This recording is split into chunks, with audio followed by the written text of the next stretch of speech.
एक दिन राजा शांतनु गंगा नदी के किनारे टहलने गए। वहां उन्होंने एक तेजस्वी युवक को देखा जो बाणों की वर्षा करके गंगा के प्रवाह को रोक रहा था। यह दृश्य देखकर राजा शांतनु अचंभित रह गए। राजा शांतनु जान चुके थे कि यह कोई साधारण युवक नहीं है। तभी गंगा देवी प्रकट हुई और बोली, हे राजन, ये तुम्हारा पुत्र देवव्रत है।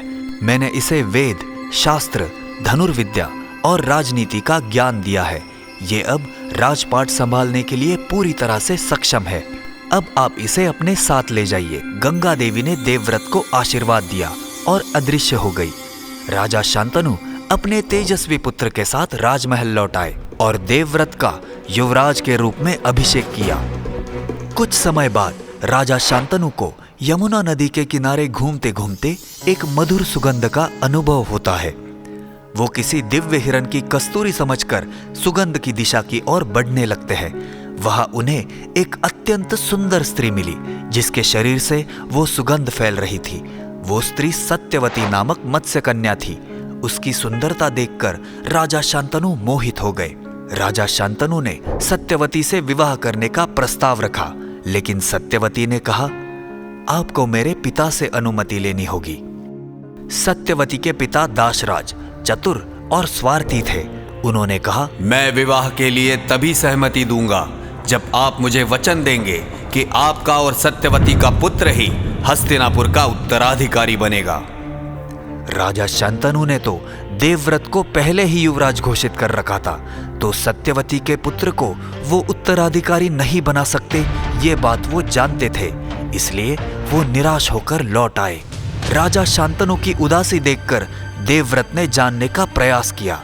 तब उसे पता चला कि उसके पिता सत्यवती से विवाह करना चाहते हैं। तो उसने सत्यवती के पिता के पास जाकर कहा, मैं प्रतिज्ञा करता हूं कि यदि आप आपकी कन्या का विवाह मेरे पिता से कराते हैं तो केवल आपकी कन्या का ही पुत्र हस्तिनापुर का उत्तराधिकारी होगा।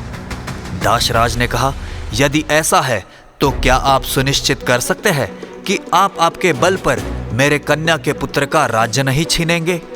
देवव्रत ने तुरंत कहा, मैं राजा शांतनु का पुत्र देवव्रत सभी देवताओं को साक्षी मानकर प्रतिज्ञा करता हूं कि मैं कभी विवाह नहीं करूंगा और आजीवन ब्रह्मचर्य का पालन करूंगा। देवव्रत की ये प्रतिज्ञा सुनकर आकाश से पुष्पवृष्टि होने लगी और चारों दिशाओं में से भीष्म भीष्म की गूंज होने लगी।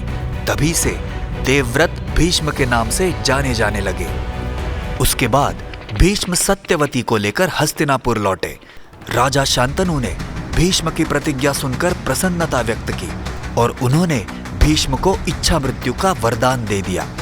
राजा शांतनु ने सत्यवती से विधिपूर्वक विवाह किया, जिससे चित्रांगद और विचित्रवीर्य नामक 2 पुत्र हुए।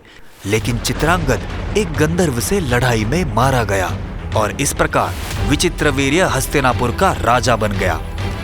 इस तरह भीष्म ने अपने जीवन का एक कठिन व्रत धारण किया, जिससे इतिहास में उनका नाम अमर हो गया।